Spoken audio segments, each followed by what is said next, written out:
Hello, everyone. Welcome back to All Our Parts. I am so excited for my guest this week. She is a human design genius. She has her own women's empowerment group. She is just a pretty badass woman. Lindsay, thank you so much for joining us today. Oh my God, thank you for having me. I'm so excited. How are you feeling? Amazing. So, just to give us a quick lay of where we are right now, I do not know a lot about human design. What is human design? Good question. Human design is the way that I like to explain it is it's like an operation manual for your mind and your body. So I like to think of our bodies as all intelligent vehicles. And if you think about it, they breathe on their own, they heal themselves. Our subconscious mind is creating our reality. And they're like self driving Teslas. And our soul, our spirit, who we are, we're designed to be the passenger and just enjoy this ride called life. However, due to conditioning and society and all of the things, we're sitting in the passenger seat trying to take over the wheel. And that's where a lot of discord comes in. And so human design says here is the operation manual on how to operate your mind and your body and become the passenger that you were designed to be. So it kind of like layers a bunch of ancient modalities, astrology, Kabbalah, I Ching, the chakra system, and quantum mechanics. It looks weird, looks like an alien language.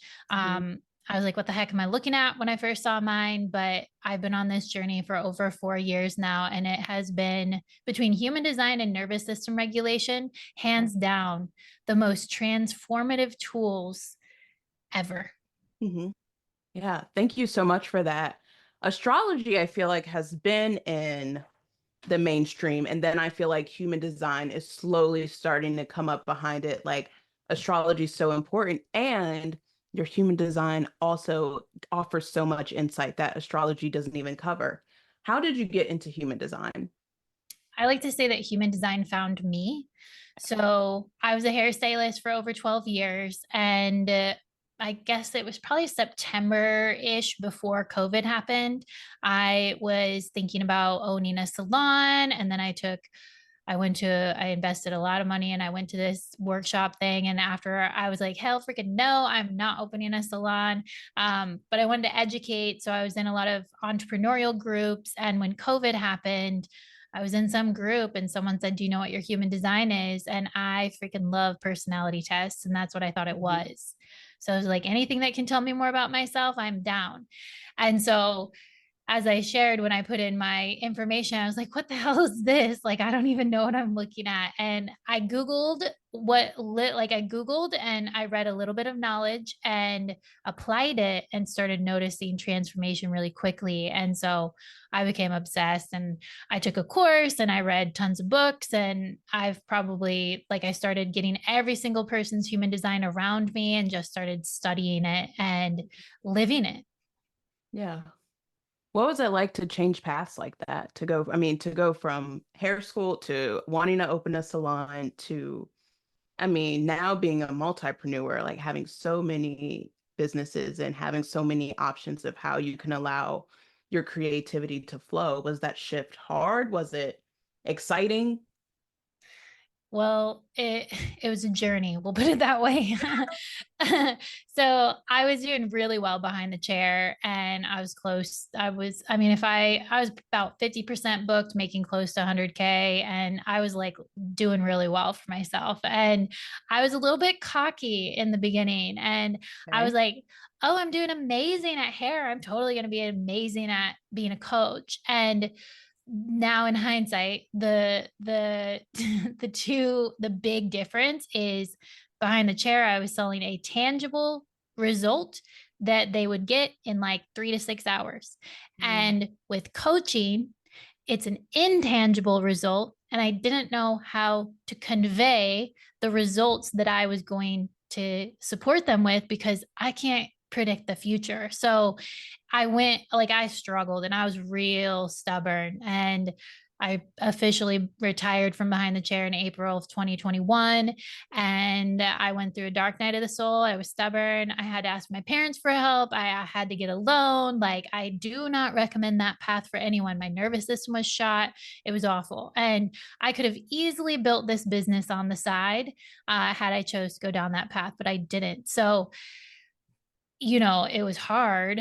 But I'm glad that I chose to go on that journey because now I get to help other people and say, do not do that. It's no good. Don't do it. But yeah, as far as like to circle back around to answer your question, I feel like everything that I did, I was good at hair, but it didn't light my soul on fire. Mm-hmm. And I've always wanted to help people. And so behind the chair, I help them feel prettier and more beautiful. And then I got into personal training for a little while. And so I focused deeper into the body. And then now what I do is supporting people on an energetic level and a mental and physical and emotional. I get to do all of the things. So the journey has led me to where I am now. And it's been a wild adventure. Yeah. Sounds like it. It's so interesting you bring up your Dark Night of the Soul because I actually just recorded an episode with someone last week discussing what that is, what that entails, however much you feel comfortable sharing. What was that experience like for you? Awful. Like Yeah. it freaking sucks. I've been through multiple dark nights of the soul, but the around that time, I think right before I officially quit doing hair, my ex broke up with me on a camping trip in the middle of nowhere on a rainy weekend during a full moon eclipse. And Mm. that initiated me into some deep healing, and we lived together for a year after we were broke up. It's quite the story. But I mean, there were days I couldn't get off the couch. There were days I didn't want to go on, and so it's hard. And I do feel in my own experience and in the experience that the experiences that I've heard about, a lot of times we have this awareness. Like my personal development journey started with a thought that changed my life, and that thought was, oh crap, I think my dad's a narcissist. And then, oh, I need therapy. And Mhm. got into therapy for a year, and it opened up my whole entire world. And so I feel like our journeys start with like that moment. So a lot Yeah. of times it's a disaster, it's a catastrophe, it's some big life moment that alters the trajectory of your whole entire life. And then these dark deep nights of the soul, it's like purging. Like, we have to purge. I like to think of it as like, as when we're born as babies, we're pure innocent love in a little baby human form. And then as we grow older, we get all these things that are attached to us, like armor. And we get all this armor, and it's weighing us down, it's heavy, and we don't know who we are. And so the journey is the de-armoring journey. And if you've had this armor, imagine if you had like 100-pound armor set on your body, and then you finally let it go. Like, you have to learn how to navigate life without this huge heavy weight. And so there's so many death and rebirths that happen on this journey. But if you're going through a dark night of the soul, Mm. feel it all, because the only way out is through. I second that. The only way out is truly through. And I love the word usage you use of initiated because so often we think of healing sometimes as something that we like start on our own. But a lot of times, healing, there's an awareness, and it's like, oh, if I don't do something about this, I don't know what's going to happen next. Or we Mm. like the trajectory of all of this isn't going to go well if I don't address and do the necessary inner work. And so a lot of times it's our own stuff that kind of, sorry. Oof.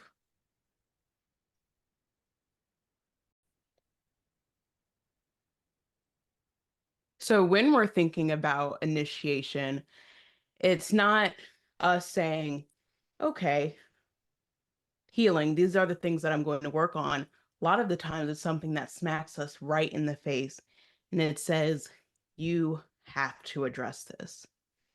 Yep. It's like the tower moment in tarot. And your whole life, it feels like your whole life is crumbling. And recently I've gone, and here's the thing, like, at least in my own experience, like the initiation process never stops. Like we are constantly going through, where the only consistent thing in life is change. And Mhm. so we're constantly going through this death and rebirth process. And something that I see a lot of is too many people are staying in the death. They're staying in the suffering. They're staying in this hamster wheel of healing.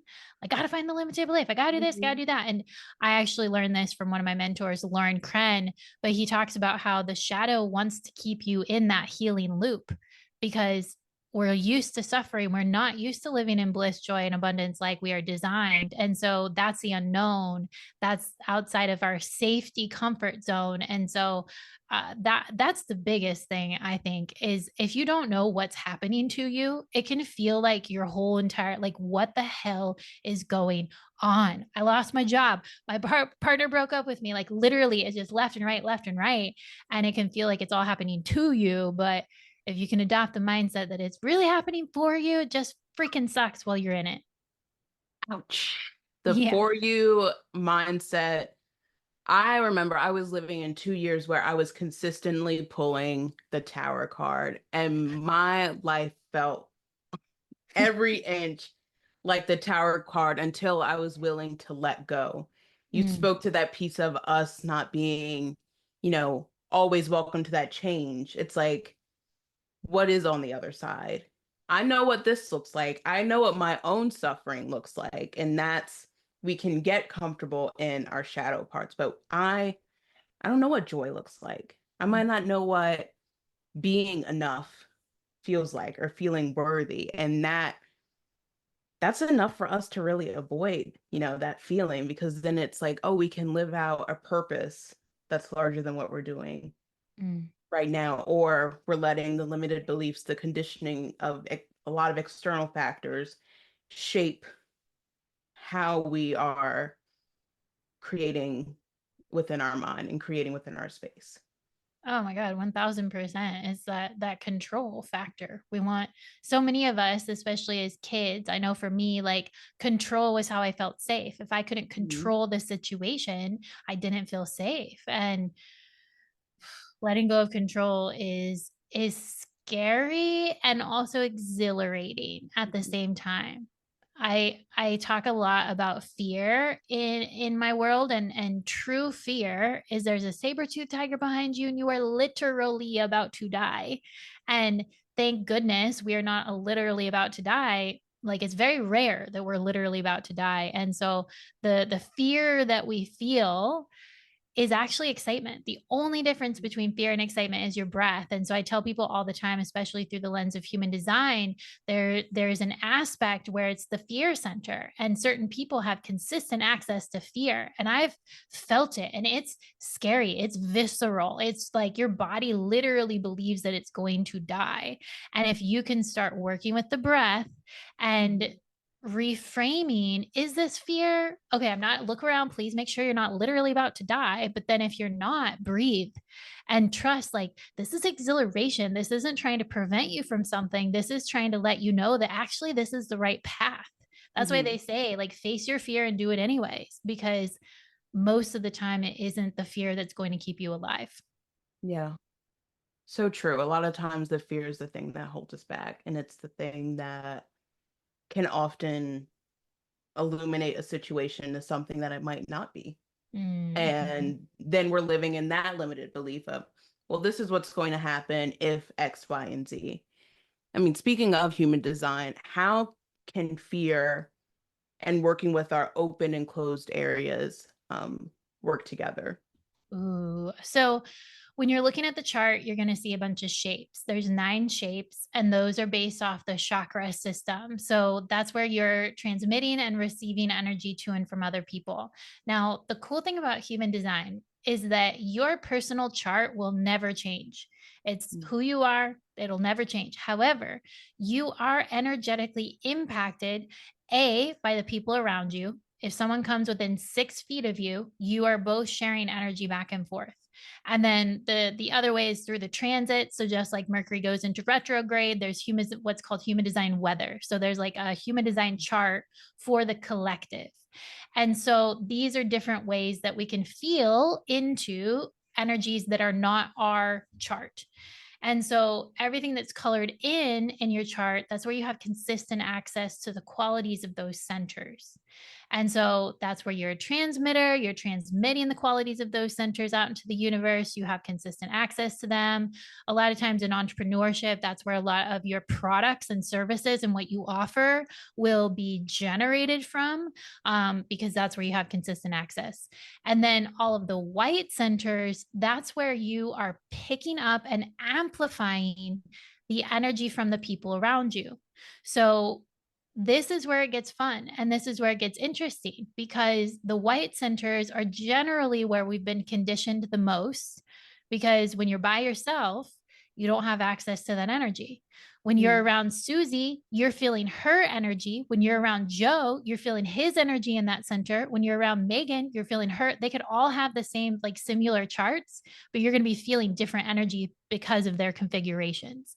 Mm-hmm. So this, especially with how he grew up. So for instance, my dad is an emotional authority. So he is someone who is constantly, my dad and my sister, they're constantly transmitting emotions out into the universe. I am a receiver and amplifier of emotions. So you can amplify energy up to 2 times. So if my dad's pissed at a level 20, I could be pissed at a level 40. And I'm like, literally, he's angry, but I'm picking up his anger that's not mine. And I'm almost mirroring it back to him. So it's kind of like this back and forth thing. So when you understand what's yours and what's not yours, that's where the magic happens. And all of those white centers, that's where your wisdom lies. That's where you're going to school in life. That's where you have access to so much power. But, and we have to decondition first. We have to understand what's mine and what's yours. Mm-hmm.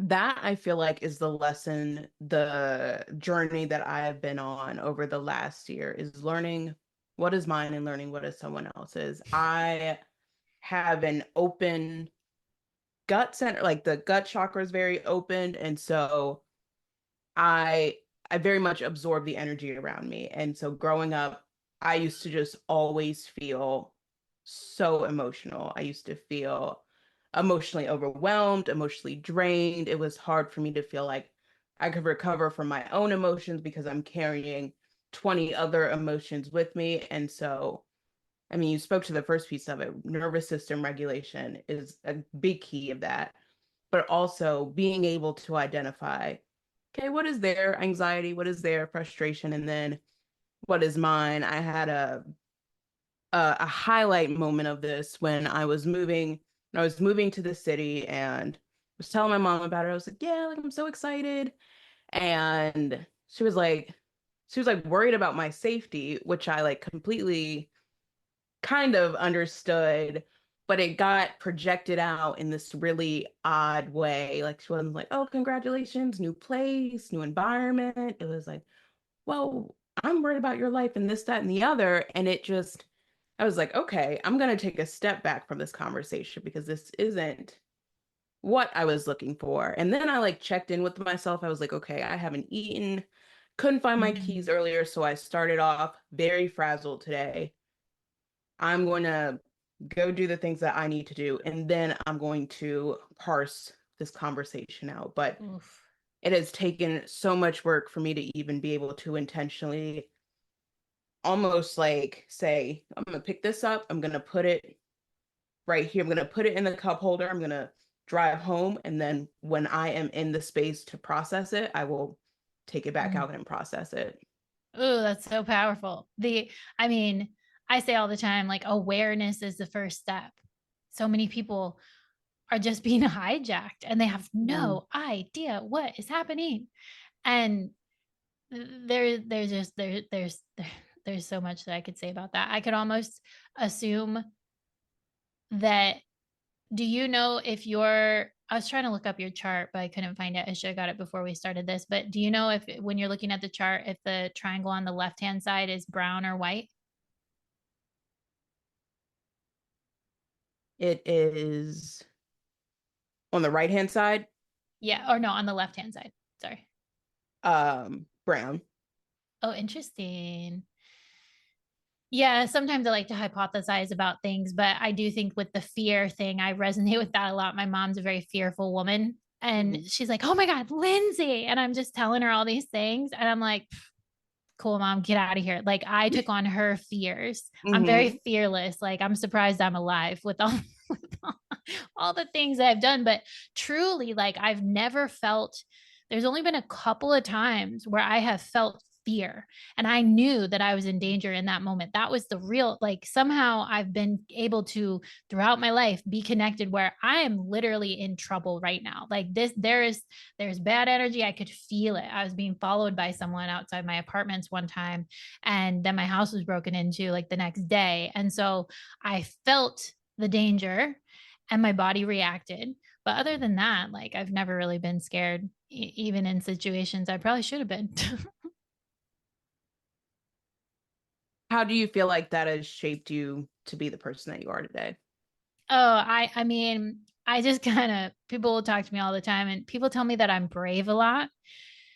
And I'm like, really? Like, I don't know, because I tell pretty intense parts of my story. Like, I'm unhinged a lot, and I'm uncensored. And a lot of the things that I've been through in my life, like I said, like, people are like shocked at the stories, and I'm just like, whatever. So I think that because I've always kind of just jumped without looking, I do believe that I've had this sense of, if like this it's gotten very more strong lately, and in the past like 7 years, but I do think that I have trusted myself and my body more than I thought I did, and just kind of allowing, there's been many times in my life where I was living by design. And here's the thing, your body knows how to live by design, and your body knows what it's doing. And with human design, people get so caught up in the weeds with it, and they learn about this magical modality, and they feel seen, heard, and validated maybe for the first time in their life. And they're, Mhm. one of my favorite things to tell people is, there's nothing wrong with you. This is how you're designed. Human design celebrates diversity, and in a world where it's like same, everyone's supposed to be the same, to be different is weird. Like, we don't want to be considered weird. Like, I thought I was a weirdo my whole entire life, and that there was something wrong with that. And then I learned my human design. It's like, yeah, girl, you're a freaking weirdo. Like, this is literally, you're weird. And and certain people are gonna love you, and certain people are gonna be, who's that freak? And so I have really embodied the let your freak flag fly. You're not for everyone. Um, but yeah, I kind of forgot where we started with that one, but being you, and Yeah. having that be showing up as your full authentic self. There's no one in the world with the same human design as you, the same astrology, the same frequency of voice, the same life purpose. And you're so unique, and you're here for something super powerful, whether that's to be a mom or to have a business and to impact thousands of people. Like, whatever you're here for is a beautiful mission. Yes. So I misspoke. I brought up my chart so I could make sure the people are getting accurate information.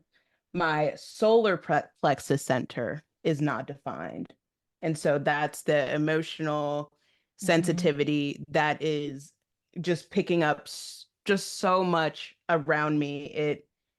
It's sometimes very consuming, and I have to like sit under a weighted blanket sometimes, especially if like there's like a collective Mhm. trauma that is being experienced, i.e., the pandemic. That was Yeah. insane. I was exhausted, and my G center is not defined. And Mm-hmm. so that I've seen, especially in adolescence, of trying to fit in, not fitting in, saying, okay, I need to be like this person so that I can fit in. Oh, great, they want to accept me, but only as this version of myself, as the fun Mm. version and not the messy version of myself. Or maybe they only want me because I am smart and they don't have any interest in who I am. And so Mm. having to first learn who I am, which is still a journey because we are evolving people, and what I feel comfortable with, and then saying, people can accept me for me, or I don't have to be for everyone. And that acceptance piece of being definitely more selective and also recognizing like I can't please everyone was it's hard. It is not the discomfort initially and feeling like, oh no, this person's disappointed, they're mad at me was hard.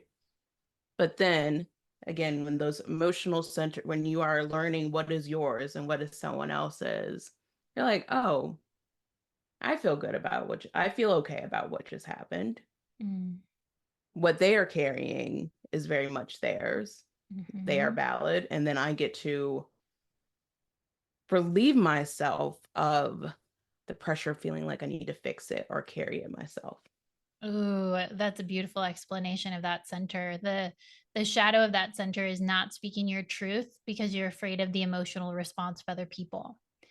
So this happened. I like ruined a lot of friendships because of this, because a friend would hurt me and I'm like, I should say something. But then in my head, I'm like, ugh, if I say this, they're going to get emotional and they're going to react and Mm-hmm. I don't want to deal with that shit. And so I just go suck it in and keep it Yep. to myself. And then resentment built up and then I was passive aggressive and then the friendship dissolved. And so I always tell people, everyone deserves to speak their truth, and you can't control the emotional response of other people. And I can almost guarantee you that if you share, 50% of the population are emotionally defined. And so if you speak your truth to someone and they flip out emotionally, like you feel like they will in your head, give them like 5 minutes, 10 minutes. They'll be at a different part of their wave. Let them have their emotional process. It has nothing to do with you. Get out of the room. Like if you're ever by people or in public or whatever and you're feeling overwhelmed emotionally, go be by yourself for a little bit. Like if you're outside of the 6 foot range, you're not connected to their emotions anymore. And emotions are exhausting. Like I don't even know. I can't even with emotions sometimes. And I'm just like, now, even now, like I had an initiation last week and I was like rolling on the ground, bawling my eyes out for like 2 hours. And I was like, I just don't want to be crying anymore. But I'm and at the point where even if it's uncomfortable, I let those emotions flow through me because I know what it's like when you suppress them and it sucks. Would you consider yourself an emotional person? No, not at all. I literally when so I'm undefined in the solar plexus. And so if you're looking at your chart on the right hand side, there's a triangle and it'll be brown if you're defined and white if you're open. And if you're open, you'll be like me. So you're open as well. So if you've got an open solar plexus, your normal when you're by yourself is cool, calm, and collected. Like I used to say neutrally happy, but now it's just kind of like neutral. Like I'm a Leo, I've got a lot of fire in my chart, so I'm pretty bubbly and whatever. But emotionally, I'm chill and neutral. I remember asking my therapist, I was like, am I a sociopath? Because sometimes I don't know how to respond. Like you could tell me your parents died, and I'm looking to you for a response. I'm like, I have zero emotions right now, but if you're crying, then I'm going to be like, oh my God, are you okay? Like I'm almost like looking to other people to be like, how do Mm-hmm. I emotionally respond to this? And that's normal. But I thought there was something wrong with me. And emotions feel like I'm dying. Like it used to feel like I was dying. They were so hard. Oh, for sure. It used to feel like the end of time. Like I'm Mhm. like, people walk around with this all day. It has taken I do have natural empathy, and my chart is as Aquarius air filled as it comes with a Mercury in Capricorn. So I don't mean to sound like a bitch, but I do. And then I'm like, oops, that did not get delivered the way that I intended it to. Maybe I am sorry. Maybe I did mean it that way, and you're gonna have to be okay with that. But the intellectual in me, the humanitarian in me is like, I'm also good at like pattern recognition. And so if I see something that's like super messed up, I'm like, that's messed up. I'm not about to sit here and continue to watch this. And so that gets hard. That's its own double-edged sword that I can't be in big groups for a long time but having to almost learn how to be emotionally responsive Mhm. rather than being like, oh, you're my feelings. And I'm like, oh, okay, like, ooh, sorry. And then trying to fix it is still something that I have to be really thoughtful of. I think that there is that. So with the fix it, there's a tendency. So I tell this story a lot. My sister's an emotional authority. And before I learned about human design, we lived together and she'd walk into the room. And emotional authorities have really good poker faces, but it doesn't matter for the open solar plexus people because we feel you. And Hmm. so she'd walk into the room. She looks like she's good. I'm like, what's wrong with you? And she'd be like, nothing. And then I'd be like, you are lying. There is something wrong here. Something is wrong. I need to fix it. What's happening? And then we get into a fight and I'd go into my room and 20 minutes later we'd be laughing. And Hmm. so when I learned about the emotional solar plexus, I was like, oh, my normal is no emotions. Like my normal is chill. Like we are human. We all have emotions. Right. Like on my cycle, but through the lens of human design, you're either transmitting or receiving. Hmm. And so now we're like emotional barometers. So now what I do around an emotional person when I can feel them, I'd be like, for my sister, I'd be like, hey, Kelsey, it feels like you're angry right now. Is there anything I can do to support you? Their emotions are changing every freaking second, 90 second. Like emotions last 90 seconds. So I think it's like every 90 seconds, they're shifted into something else. They have no idea what's going on half the time. So if we can bring that awareness that they don't even realize and then give them an opportunity to receive support, then if she's like, oh, yeah, actually, I need a hug, I can give her a hug. Oh, yeah, actually, I'm really pissed off that you didn't take out the trash. Oh, shit, I'm sorry. Let me go do that, you know? And Yeah. so you can offer them support. You can stay connected to the wave and you can be like, ooh, anger. What does this feel Hmm. like? Like ride that anger wave, feel it. There's nothing wrong. You don't have to do anything. Or you can get the hell out of Dodge and go 6 feet away and come back in like 5-10 minutes. And I guarantee they'll be on a different part of their wave. Yeah. Um, so understanding that we don't have to fix anything and there's nothing wrong. And I have a whole podcast episode dedicated to this because the poor emotional authorities, these poor humans who they're not controlling their emotions, the vehicle they live in is. And there's I don't know the percentage or the stats, but there's one it's called a tribal wave, and this wave is pretty chill. But when an expectation wasn't met, there's this pressure that builds almost like a tea kettle, and then there's this explosion, and it's one of the Hmm. most violent ones in the chart. And so these people have these explosive moments and then they come down and they're fine. But imagine like all of the poor kids who are like, stop crying, stop being a baby. Like they're learning how to stop their wave and not complete it. And so it's a huge mission passion of mine to share about this because 50%, it's 50-50. And when you understand what's going on, then you can hold space for people and it's beautiful. Thank you for sharing that. I feel like a lot of people I could have used that. And so I'm You're sure a lot welcome. of people can also benefit. Yeah. I want to go back to something that you said about just the awareness piece when people come into contact with their chart. Is there a point where people can be too self-aware? Ooh, yeah, I think so. I think it because it the self a lot of times, well, interesting. I feel like there's two different types of awarenesses. You have your awareness from the brain and you have your awareness from the body. And Mm.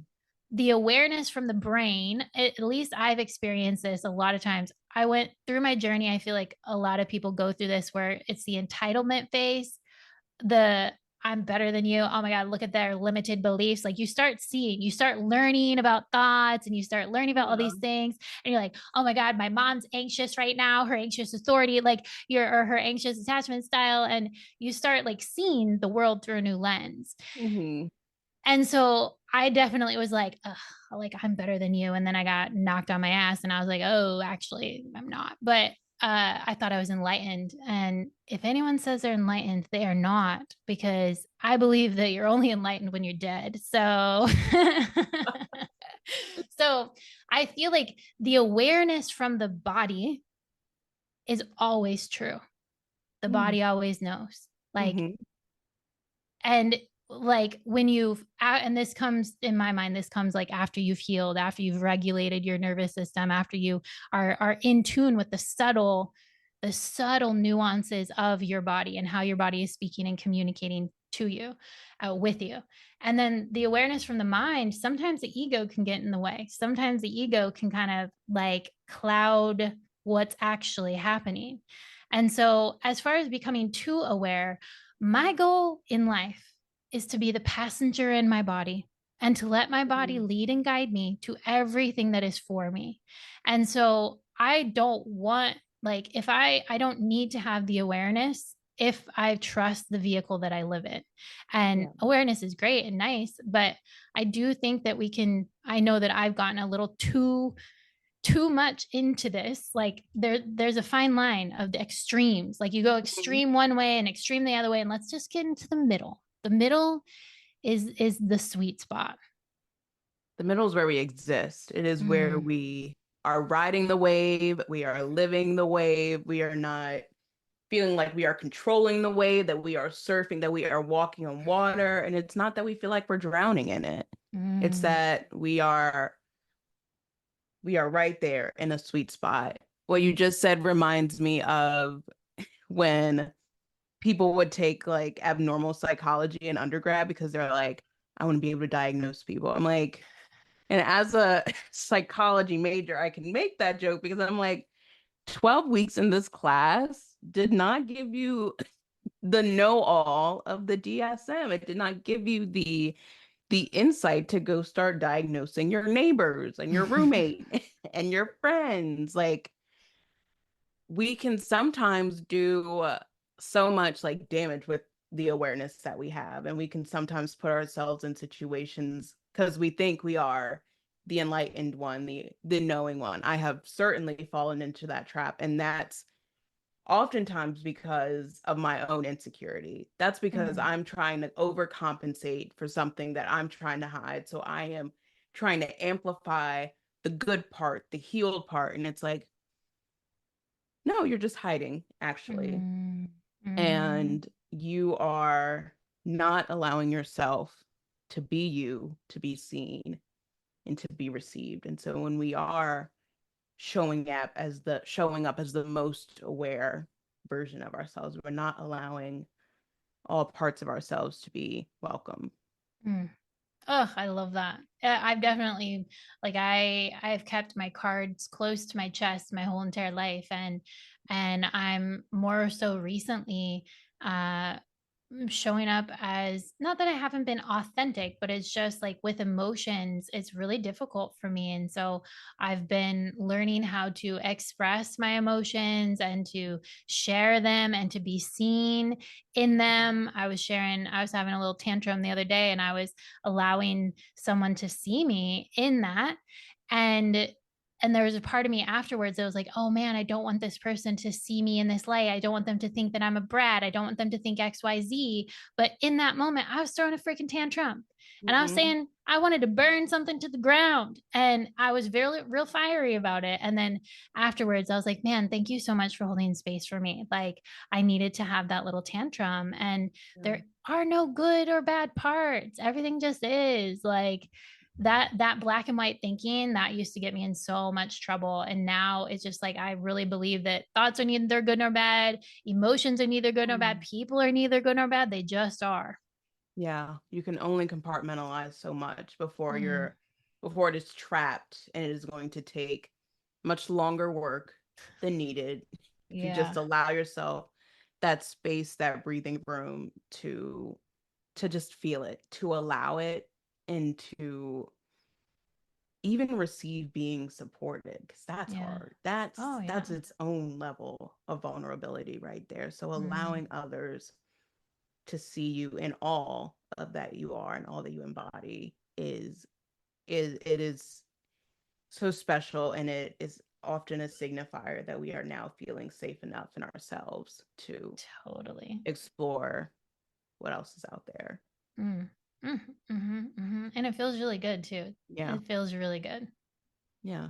To trust yourself. Yeah. Oh, yeah. I love this conversation. Me too.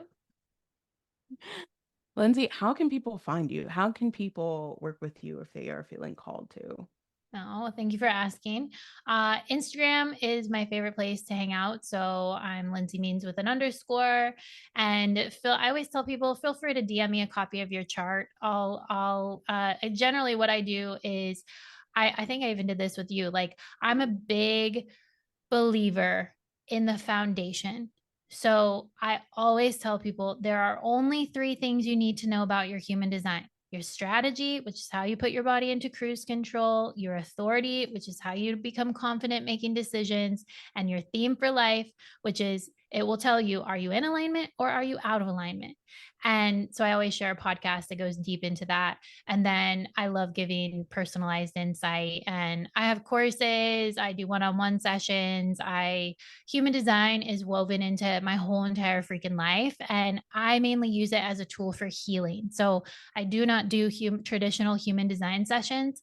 I honestly feel like if you haven't been embodying your strategy and authority for like a year, it's almost pointless. It's too much data that you can't even comprehend, because if you're not consciously paying attention and leaning into strategy authority, is just going to be kind of useless information. But yeah, I'd go deep into human design in my membership and all of the things. So DM me your chart and I'll give you some insight, and then we can go from there.